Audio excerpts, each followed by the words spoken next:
Chapter 6. Sri Ramana's Steadfastness. Introductory quote, "Silence is unceasing eloquence. It is the best language. There is a state when words cease and silence prevails." Ramana's disappearance and his parting note were soon noticed. His family was stunned. His mother Alagamal, who was living in Manamadurai, was informed, and every effort was made to try and find him. But nobody, neither friends nor neighbors, had any idea where he might be. People hoped for his return, but in vain, as weeks and months went by without any news. Alagamal's anguish increased, and she beseeched both her brothers-in-law, Suba and Neliappa Iyer, to try and find him. It was rumored that Ramana had joined a theatrical troupe performing religious dramas in Trivandrum. Neliappa Iyer twice went there to look for him among the various troops, once accompanied by Alagamal, but without success. Almost 2 years went by and people started to believe that they would never see the lost son again. On 1st May 1898, Suba Iyer died. Neliappa Iyer and the rest of the family came to the funeral in Madurai. During the funeral, a young man from Tiruchuli brought the unexpected news that he had met Tambiran and had heard him talking about a young Swami called Venkataraman who came from Tiruchuli. The Swami was a venerated saint in Tiruvannamalai and was undoubtedly the person they were looking for. Immediately after the funeral, Neliappa Iyer and a friend started out for Tiruvannamalai. There they learned that the young Swami was living in the mango grove. However, when they went there, they were prevented from entering by the owner of the garden, who said that Ramana was a Mauni, a silent saint, and should not be disturbed. Neliappa Iyer therefore wrote the following message on a piece of paper for his nephew. "Neliappa Iyer, pleader of Manamadurai, wishes to have your darshan and asked Nika to pass on the message." Ramana recognized his uncle's handwriting. The piece of paper came from a records office and had on the back some official entries in the handwriting of his older brother Nagaswami. From this he was able to conclude in addition that Nagaswami had become an employee in a records office. He agreed that his uncle should enter. When Neliappa Iyer saw his unwashed nephew with his unusually long fingernails and his unkempt hair, he was seized by the contradictory feelings of pleasure at seeing him and concern about his physical condition. As he regarded him as a Mauni, he did not speak to him directly, but said to Palaniswami and Nika that it was a great joy to see a family member in such a high state of development. Nevertheless, the welfare of the body should not be totally neglected. His family would certainly have no desire to make him give up his vows and lifestyle, but they would like to have him near them in Manamadurai so that they could care for him.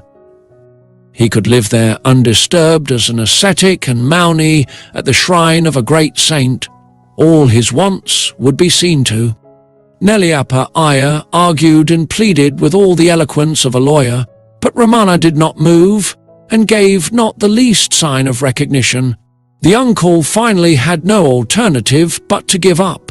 He sent Alagamal the joyful news that he had found her son, but that he had changed a lot and sadly would not return. Neliappa Iyer himself returned to Manamadurai after 5 days, unsuccessful in his mission. About his 2 uncles, Neliappa and Suba Iyer, Sri Ramana later remarked, "Suba Iyer had great courage and pride, but this man, Neliappa, was very meek and mild. If it had been Suba Iyer, he would never have gone back home leaving me here.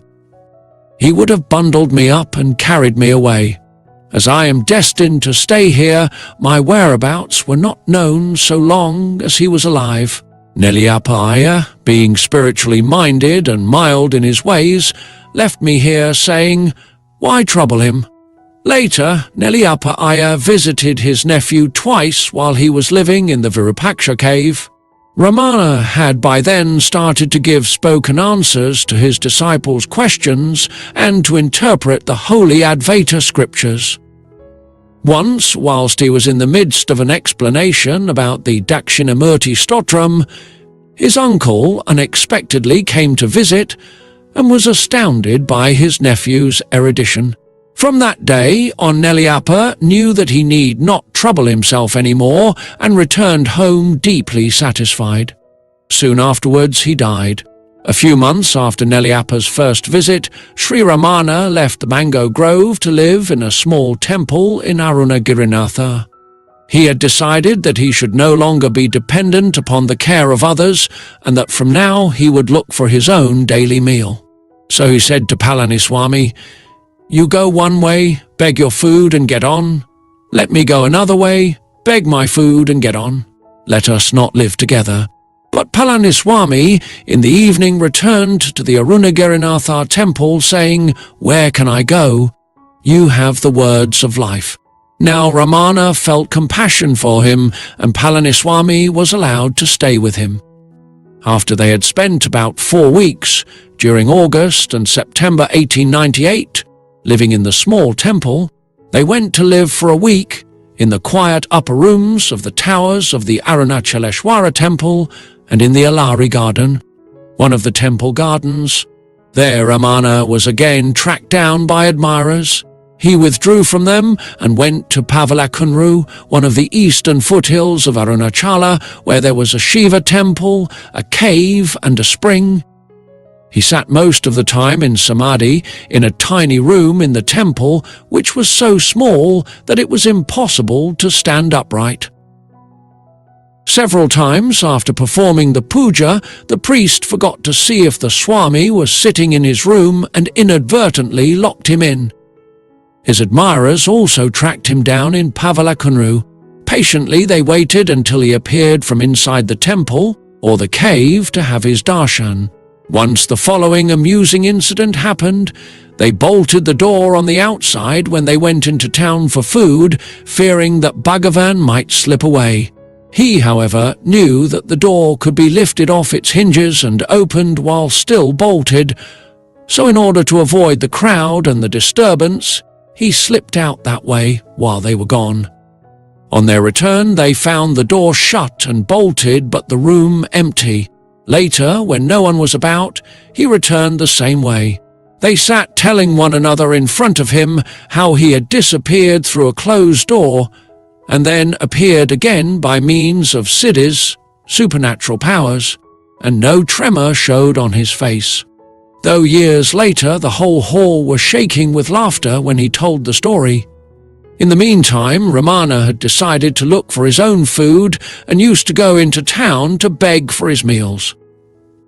About the first time he went begging, he said, "The first day, when I begged from Gurukal's wife, I felt bashful about it as a result of habits of upbringing, but after that there was absolutely no feeling of abasement. I felt like a king and more than a king. I have sometimes received stale gruel at some house and taken it without salt or any other flavouring in the open street. Before great pandits, scholars, and other important men who used to come and prostrate themselves before me at the ashram." When Ramana went begging in the evenings, he used to stand at the doors of the houses and clap his hands. He received the food in his hands and ate it standing on the street. He never took more than 2 or 3 handfuls. He also never entered a house, even if he was invited. As the young Swami was by now famous in Tiruvannamalai, and people hoped that he would come to their doors. He used to choose a different street each day to avoid disappointing anyone. Later, he said that he had begged in all the streets near the temple. During the Christmas holidays of 1898, his mother came to visit him for the first time, accompanied by her eldest son Nagaswami, who had a few days off work. They had searched for him in the mango grove in vain. Now they had climbed up to Pavalakunru. Ramana was laying on a rock in a state of neglect, such that he was barely recognizable, clothed in a dirty scrap of a loincloth only.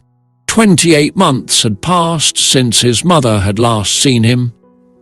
Bitterly, she complained about his neglected bodily condition and implored him to come home with her, but he did not react.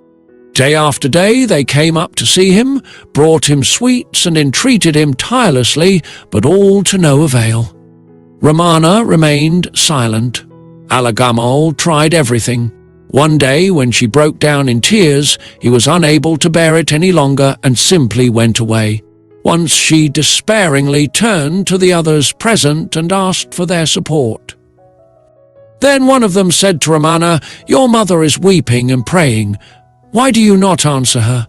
Whether it is yes or no, why not give her a reply? Swami need not break his vow of silence. Here a pencil and paper. Swami may at least write out what he has to say."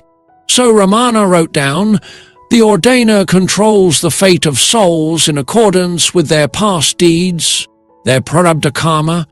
Whatever is destined not to happen will not happen. Try how hard you may. Whatever is destined to happen will happen.